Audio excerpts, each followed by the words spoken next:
Hello दोस्तों, गड़ा electronics एक बिजनेस गेम है। गड़ा इलेक्ट्रॉनिक्स ऐप अवेलेबल है play store and app store पे, तो अभी जाके डाउनलोड कीजिए, एंजॉय कीजिए।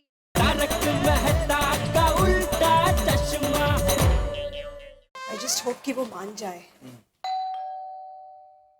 डोंट वरी बबीता, आज मैं पोपट लाल से स्ट्रिक्टली बात करेगा। उसको उसका बाथरूम रिपेयर करना ही होगा। हाँ, पर जरा शांति और प्यार से बात करना, लड़ाई मत करना।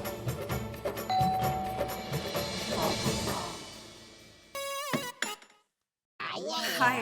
अरे अय्यर भाई, बबीता जी आइए आइए आइए, वेलकम टू बैचलर्स हाउस। आइए ना प्लीज।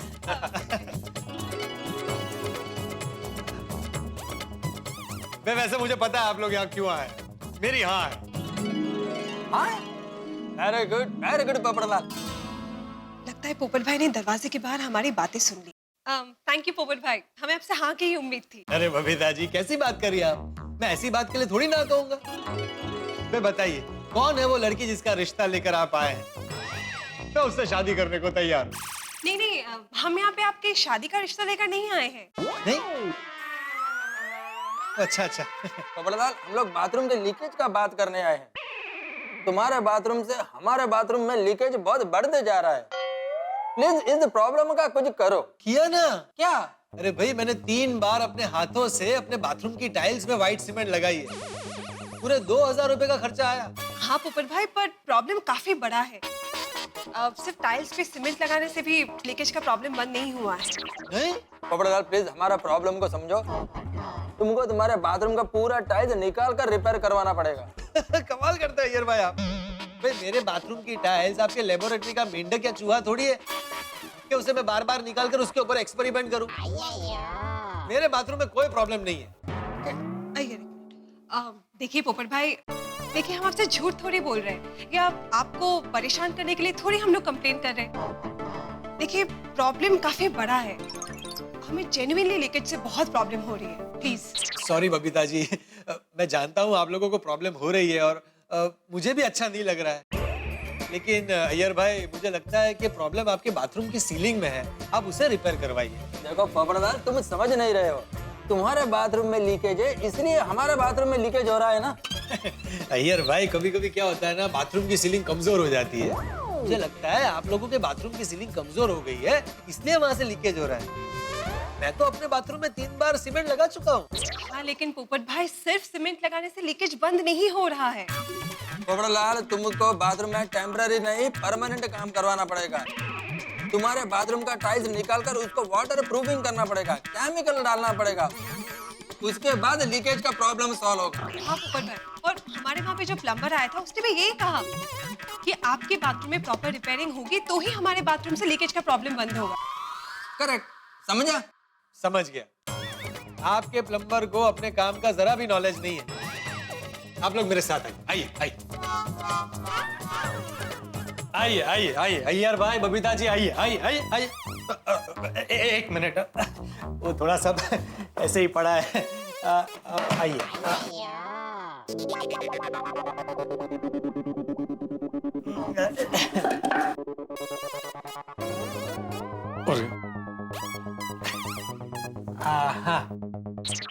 यहाँ पर क्यों लेकर आए? मैं आपको दिखाता हूँ। ये नल मैंने, देखिए, यहाँ से ऐसे पानी चालू किया, ये पानी सीधा टाइल्स पर गिरा, यहाँ से अपना रास्ता बनाते हुए आराम से पाइप से होते हुए वो नीचे चला जाता है। कहाँ है लीकेज? पोपट लाल, वहाँ पर रास्ता खत्म होता है। वहाँ से वो पानी डाइवर्ट होकर ये जो तुम्हारा टाइल्स टूटा फूटा है ना, ये देखो यहाँ पर, इधर वो दो तुम खड़े उसके पीछे, वहाँ से नीचे जाकर मेरे बाथरूम के सीलिंग से नीचे टपकता है। अय्यर भाई, आप ठीक से देखिए, मैंने अपने बाथरूम में हर जगह पर व्हाइट सीमेंट लगाई है, और वो भी एक बार नहीं, 3 बार। तो 3 बार तुमने लगाई है ना पोपट लाल। इसको प्रोफेशनली काम कराओ। पोपट लाल, तुमको अपना बाथरूम रिपेयर करवाना ही पड़ेगा। अय्यर भाई, मेरा बाथरूम एकदम फर्स्ट क्लास है, टिच है, आप देखिए, फर्स्ट क्लास है मेरा बाथरूम। ये रह गया है, अब इसको बदली करना है, लेकिन इसका लीकेज से कोई लेना देना नहीं है। प्रॉब्लम आपके बाथरूम में, आपको उसको रिपेयर करना नहीं है, बस मुझे परेशान करने के लिए यहाँ आ गए। अरे पोपट भाई, ऐसी कोई बात नहीं है, आप हमें गलत समझ रहे हो। हाँ पोपट लाल, हम लोग हमारा बाथरूम यूज नहीं कर पा रहे हैं, बहुत तकलीफ हो रहा है। तो इसलिए मुझे तकलीफ देंगे? अरे आइए छोड़ो। इट्स ओके पोपट भाई, थैंक यू सो मच। आइए चलो। अरे अरे सुनिए, अरे आप लोग सुनिए, अरे बबीता जी, अरे अरे अय्यर भाई, बबीता जी, अरे अरे सुनिए, देखिए आप लोग प्लीज बुरा मत मानिए, लेकिन एक बार आप अपने बाथरूम की सीलिंग का काम करवा के तो देखिए। और अय्यर भाई, आज ऑफिस में दिन कैसा रहा? अच्छा गया। पोपट भाई अभी मानेंगे ही नहीं, उन्हें समझाने का कोई फायदा नहीं है। थैंक यू पोपट भाई। नहीं नहीं, इट्स ओके। चल। अरे अय्यर भाई, बबीता जी, देखिए ये बाथरूम का मामला जो है वो है, लेकिन अगर मेरे लिए कोई रिश्ता आए तो जरूर बताइएगा। हाँ श्योर पोपट भाई। Okay, bye. Good night. Good night.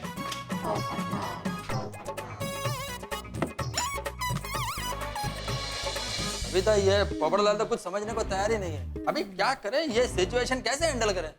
Iyer, पोपट भाई भी समझेंगे, पर तुम जरा सिचुएशन को कूलली हैंडल क्या करो ना। अरे Babita, this is too much, बहुत हो गया। अब मैं ये सिचुएशन हैंडल नहीं करेगा। मतलब? आत्माराम और मैं तब से बात करता हूँ, वो उसको समझाएंगे तभी वो मानेगा। 8:30 बज गए, मेहता साहब के ऑफिस से आने का टाइम हो रहा है। चलो उनसे बात कर दे। नहीं, अभी नहीं। मेहता साहब अभी थके हारे ऑफिस से आए होंगे, बाद में बात करते हैं। ये भी सही है। मैं एक काम करता हूँ, थोड़ा शॉप पर आत्माराम और मेहता साहब से बात करता हूँ, वही पोपटलाल को समझाएंगे तभी वो मानेगा। That's better. अरे अंजलि, वेलकम होम तारक। घर आ गया। हाँ, पतिदेव आप तो ऐसे रिलैक्स हो रहे हो जैसे कोई जंग लड़कर आए हो। देवी जी, आज के जमाने में जिंदगी जीना किसी जंग लड़ने से कम है, और ऊपर से कमाना। पूछो मत, इतनी जंग लड़नी पड़ती है हम लोगों को। पहले तो ये बसों में, ऑटो रिक्शा में, ट्रेन में धक्के खाना, सीट के लिए जंग लड़नी पड़ती है कि आदमी बैठ के कैसे जाए। उसके बाद ट्रैफिक से जंग लड़नी पड़ती है कि वक्त पे आदमी ऑफिस पहुंच जाए, काम पे पहुंच जाए। उसके बाद ऑफिस में अलग तरह की जंग, सीनियर से जंग, जूनियर से जंग, कॉम्पिटिटर से जंग, खाने पीने का ध्यान नहीं रहता, ये जंग भाई क्या करे आदमी। और ये सब लड़ाई लड़ने के बाद घर पे आके डाइट फूड खाना ऐसा लगता है जैसे आदमी छोटी मोटी लड़ाई लड़के वर्ल्ड वॉर लड़ने आ गया हो। करे जस्ट लाइक पति की सेहत का ध्यान रखना, ऊपर से पति के ताने सुनना पत्नी के लिए भी एक जंग ही तो है। अंजलि तो रूठ गई। कोई बात नहीं, ब्रह्मास्त्र इस्तेमाल करता हूँ मनाने के लिए, तारीफ करता हूँ। ऐसे अंजलि, एक बात बताऊं, let me correct my self. If I rethink on the issue, तो मुझे ये लगता है कि सबसे बड़ी योद्धा तो हाउसवाइफ्स होती हैं। अरे जितने मोर्चों में तुम लोग लड़ाई लड़ती हो, हम मर्द लोग क्या खाक लड़ेंगे? सच में I am so impressed, so impressed. आप लोगों की स्ट्रगल भाई पूछो मत। सुबह जल्दी उठना, उसके बाद सबके लिए नाश्ता तैयार करना, सबका खाना बनाना, पति को काम पे भेजना, उसके बाद घर पे साफ सफाई करना, बर्तन मांजना, दिन भर थक हार के सबको खाना खिलाने के बाद खुद खाना, फिर आखिर में सोना लेट। और सबसे बड़ी चीज, इस महंगाई के जमाने में कम खर्चे में घर चलाना, ये किसी युद्ध से कम है। I am proud of you Anjali, क्या बात। बस तारक, मैं समझ गई। ऑफिस से थके हारे घर आए हैं आप, मन शांत करने की बजाय कहाँ टेंशन भरी बातें लेकर बैठ गए। अरे वैसे इन टेंशन भरी बातों में एक खुशखबरी भी है। क्या? अरे आराम से आराम से। खुशखबरी ये है कि कल मैंने ऑफिस से छुट्टी ली है। अरे वाह, ये तो बहुत अच्छा काम किया आपने तारक। पता है कल मुझे इतना सारा काम है, ये पूरा बुक शेल्फ मुझे साफ करना है, आप मेरी मदद कर देना। हाँ चलिए, मैंने आर्टिकल लिखने के लिए ऑफिस से छुट्टी ली है, कहाँ ये बुक शेल्फ वगैरह बीच में लेके आ रही हूँ भाई? हाँ, तो नो प्रॉब्लम्स, मेरे पास आइडिया है। आधा दिन आप अपना आर्टिकल लिख लेना और आधा दिन मेरी मदद कर देना, सिंपल। वो छुट्टी ली मैंने। क्या क्या क्या कहा? वाह पतिदेव, आपको तो हफ्ते में एक दिन, फिर जब मन चाहा तब, और जब मौका मिला तब छुट्टी ले ही लेते हैं। हम पत्नियों को कब छुट्टी मिलती है? सुबह शाम दिन रात, बस काम काम काम, और उसमें भी पति कभी पत्नी की हेल्प नहीं करता। ठीक है, मैं कल तुम्हारी हेल्प करूंगा, ये बुक शेल्फ साफ करवा दूंगा, ठीक है? लेकिन एक छोटी सी शर्त है मेरी। क्या? कल मुझे डाइट फूड मत खिलाइएगा, मेरी पसंद का मसालेदार खाना खिला दीजिएगा, बस। छोटी सी शर्त। मैं जानता हूँ अंजलि, खुद परेशान हो जाओगी तुम, लेकिन मुझे डाइट फूड से मुक्ति नहीं दोगी। ठीक है, डन। श्योर। तुम मेरे वो करेले ककड़ी वाली एटीएम ही हो ना भाई, अंजलि तारक मेहता? हाँ? हाँ हाँ, आपकी एटीएम अंजलि तारक मेहता ही हूँ। I said done. क्या बात है भाई Anjali, thank you very much. अब आएगा मजा। डैड फूड से छुट्टी। हाँ, तो अब बताओ आज डिनर में क्या है? आज एकदम गार्डन फ्रेश सैलेड और बिना मिर्च मसाले का प्योर पालक सूप। ये क्या बात है अंजलि, ये तो चीटिंग है। तुमने अभी अभी बोला मेरी डाइट फूड से छुट्टी हो रही, क्या है ये बिना नमक का और ये सब कुछ? अरे तारक, क्या बात कर रहे हैं आप? वो ऑफर तो कल के लिए है ना, आज आप मेरी कहाँ हेल्प कर रहे हो? ठीक है अंजलि, आज के लिए तुम्हारा ये जुल्म बर्दाश्त कर दूंगा, लेकिन जो भी करना है जल्दी करना। मुझे अपने दोस्तों से मिलने छोटा शॉप पे जाना है। ये देखो, दिन भर काम करने के बाद भी दोस्तों से मिलने के लिए बेचैन है। यूं नहीं कि 2 मिनट पत्नी के पास बैठे, 2 मीठी मीठी बातें करें। ये कैसी बातें कर रही हो तुम कहाँ तुलना कर रही हो भाई? तुम मेरी पत्नी हो, मेरी जीवन संगिनी, मेरी अर्धांगिनी हो, तुम्हारे साथ तो जिंदगी भर का नाता है। अच्छा, और वक्त की बात क्या कर रही हो अंजलि? मैं ऑफिस से घर, घर से ऑफिस, इसके अलावा कहाँ जाता हूँ? कुछ देर के लिए अपने दोस्तों के साथ मिलने जाता हूँ तो अच्छा लगता है ना। दोस्तों के साथ हंसी मजाक कर लेते हो, अपने गम हल्के कर लेते हो, दिल की बातें कह देते हो, सुन लेते हो, तो बढ़िया लगता है। तुम भी तो अपने सहेलियों के साथ बातें करती हो कि नहीं? हाँ। और भाई मैं तो बड़ा भाग्यशाली हूँ कि मुझे गोकुल धाम में किस्म किस्म के दोस्त मिले, अलग अलग रंग, अलग अलग मिजाज वाले दोस्त। भाई थोड़ा शॉप पे जब मिलते हैं ना, तो वहाँ का माहौल ही अलग होता है। हंसी खुशी के अंदर आदमी बस सारे गम भूल जाता है। अरे पोपटलाल, तुम नहीं पी रहे हो? नहीं, वो मैं थोड़ी देर में पीता हूँ, आज खाना थोड़ा ज्यादा हो गया तो इसीलिए तो पी जाती है ना। सही बात है भाई। हाँ मतलब पी रहा हूँ, थोड़ी देर में पीता हूँ। जगह बना के। जगह बना के। पी लेगा। लेकिन भाई रोशन सिंह, तुम्हें क्या हुआ है? चेहरा रोशन क्यों नहीं है, बुझा बुझा क्यों है? हाँ, काय झालं बाबा? क्या बताऊं यारो, आज पूरे दिन में एक भी गड्डी गैराज पे ठीक होने नहीं आई यार। यानी कि बोनी नहीं हुई? करेक्ट है अब्दुल।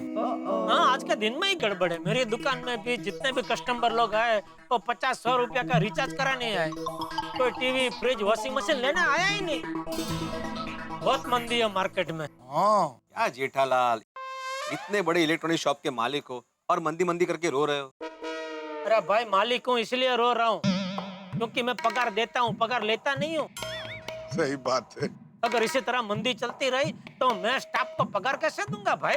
करेक्ट है। करेक्ट, ये बात सही। बरोबर। नहीं, वाकई मंदी तो है, क्योंकि इस साल मेरे पास भी स्टूडेंट ज्यादा नहीं आया। ना, उसका मंदी से कोई लेना देना नहीं है भाई। क्या मतलब? अरे भाई, आजकल के जो विद्यार्थी है ना, वो तेरे जो अपने जमाने की पढ़ाने की स्टाइल है उसमें कंटाला आता होगा, इसलिए कोई एडमिशन नहीं लेता होगा। जेठालाल, शिक्षा कोई तुम्हारे ये मोबाइल, वॉशिंग मशीन या फ्रिज की तरह नहीं होती जो हर महीने के महीने नया मॉडल आए। भाई पढ़ाने का तरीका तो एक ही होता है। अरे भाई, मैं मजाक कर रहा हूँ तो मेरी क्लास लेना कहाँ बैठ गया? मला कसं कळणार? मजाक। भाई ग्राहकी के मामले में अब्दुल का अच्छा है भाई नए ग्राहक आए ना आए, लेकिन हम गोकुलधाम वाले तो फिक्स है। पोपट भाई, अपना धंधा तो एकदम ठंडा है। क्या बात कर रहे हो अब्दुल? हमारे जैसे फिक्स कस्टमर होते हुए भी तुम्हारा धंधा ठंडा है? अरे हाथी भाई, अपना धंधा ठंडा सोडा का है ना, अच्छा, तो धंधा ठंडा ही हुआ ना। सही बात है। अरे मजाक कर रहे हो अब्दुल। हेलो पोपट भाई।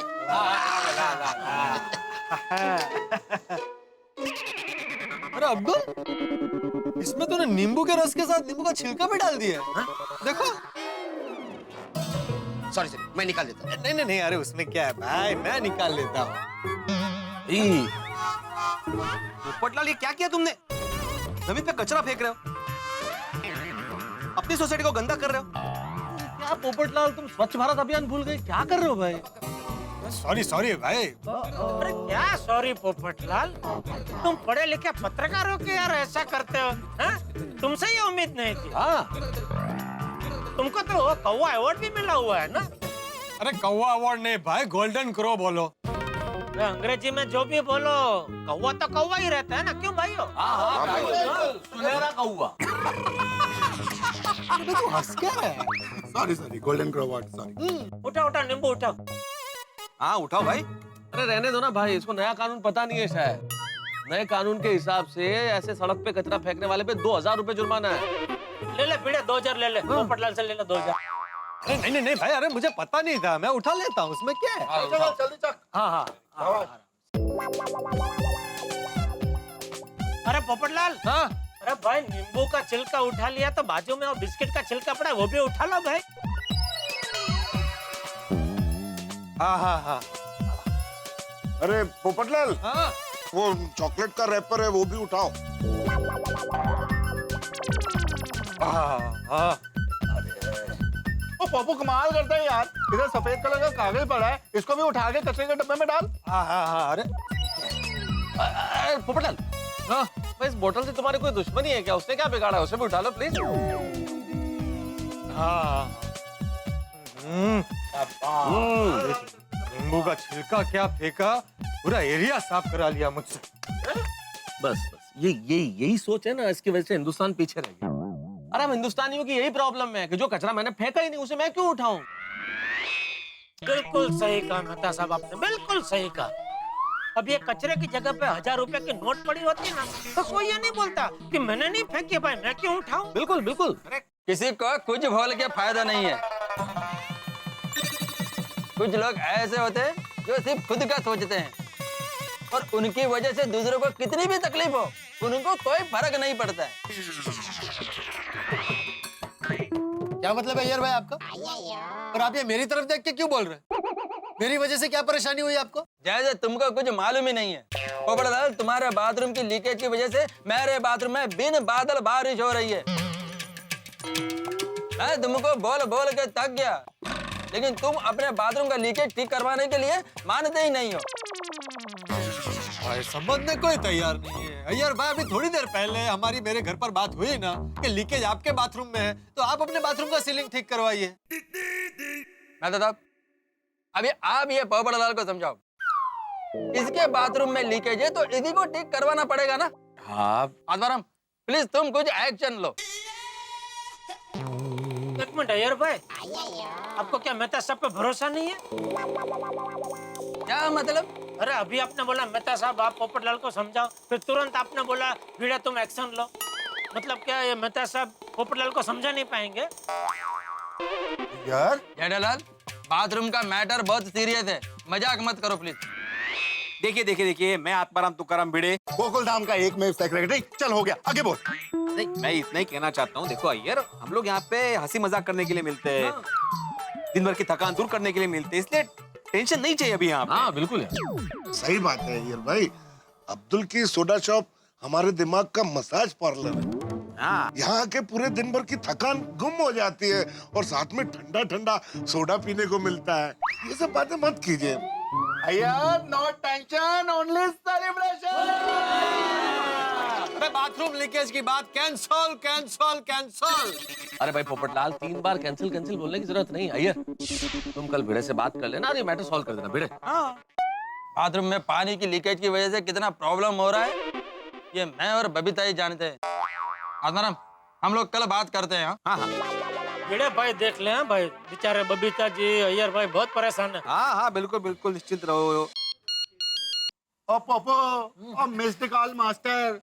और तेरे मोबाइल पे मिस्ड कॉल आया, फोन उठा। नहीं तो अरे सोडी, कैसी बात कर रहे हो तुम? पोपटलाल के मोबाइल पे मिस कॉल आते नहीं है, बल्कि पोपटलाल मिस कॉल देता है। He is a miss call master.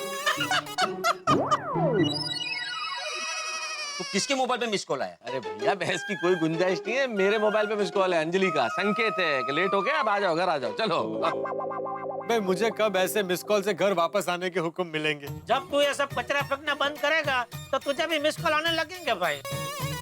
सही बात है। चलो चलो भाई, बहुत लेट हो गया, अब चलो। हाँ भाई चलो। हाँ भाई, इससे पहले कि हम सबके मोबाइल पे बारी बारी मिस कॉल आना शुरू हो जाए, चलते भाई। चलो भाई आत्माराम, कल वो बाथरूम का लीकेज का प्रॉब्लम सॉल्व कर। हाँ कल सुबह बात करते हैं। मैं तुम्हारे घर पर आऊंगा। मैं घर पर आ जाऊंगा। बराबर है, करवा देना भाई। बहुत बेचारे बबीता जी वो सब परेशान हो रहे हैं। Good night, good night, good night. कहते हैं 1 से भले 2, 2 से भले 3। अब ये अय्यर और पोपटलाल के पानी की लीकेज की प्रॉब्लम में भिड़े भी जुड़ने वाले हैं। और भिड़े और पोपटलाल का रिश्ता तो आपको पता ही है। इनका रिश्ता अक्सर 36 का नहीं 72 का आंकड़ा होता है इनके रिश्ते में। अब क्या होगा जब भिड़े पोपटलाल से कल इस समस्या के बारे में बात करें, ये ठीक वैसा ही होगा जैसे किसी शेर को जगा। तो कई बार बहुत छोटी छोटी समस्याएं जीवन की हम सुलझा सकते हैं, लेकिन समझदारी नहीं होती, इसलिए समस्याएं उलझ जाती हैं। वैसे मैं आपको एक जानकारी दे दूं, कल भिड़े का जो दिन है वो कुछ मुश्किल भरा होने वाला है। और ऊपर से ये अय्यर और पोपटलाल की समस्या। अब अय्यर और पोपटलाल की समस्या जब जुड़ जाएगी तो सोचिए कि कितने टेंशन की बरसात होगी। लेकिन ये टेंशन की बरसात आपके घरों में आके बन के आएगी और ओले बन के बरसेगी। और मैं तो एक विशेष बात, जैसा कि आप जानते हैं कि तारक मेहता का उल्टा चश्मा की पूरी टीम स्वच्छ भारत अभियान की मुहिम में जुटी हुई है और हमारी वेबसाइट www.tmkocmycleanindia.com पे आप तमाम लोगों ने हिस्सा लिया, अपने वीडियोस और फोटोज अपलोड किए और उसमें से हमने चुने स्वच्छता सेनानी। तो आज हम नाम बता रहे हैं जो हमारे स्वच्छता सेनानी है, श्री गंभीर सिंह वाघेला। स्वच्छ भारत अभियान में श्री गंभीर सिंह वाघेला जी ने बहुत महत्वपूर्ण योगदान दिया है और इसीलिए तारक मेहता का उल्टा चश्मा की टीम की ओर से हम इन्हें ट्रॉफी से सम्मानित करते हैं। Thank you, well done. धन्यवाद आपका भी। तारक मेहता का उल्टा चश्मा का मैं खूब आभारी हूँ। जिनसे प्रेरित हुआ उनसे ही आज मुझे ट्रॉफी मिल रही है, मेरे लिए गर्व की बात है। Clean India, green India. हाँ, आप भी बन सकते हैं हमारे स्वच्छता सेनानी, जुड़िए इस मुहिम में। और यहाँ सोचिए क्या होगा गोकुलराम सोसाइटी में जब फिर कल पोपटलाल से बात करेंगे। देखते रहिए, हंसते रहिए। तारक मेहता का उल्टा चश्मा।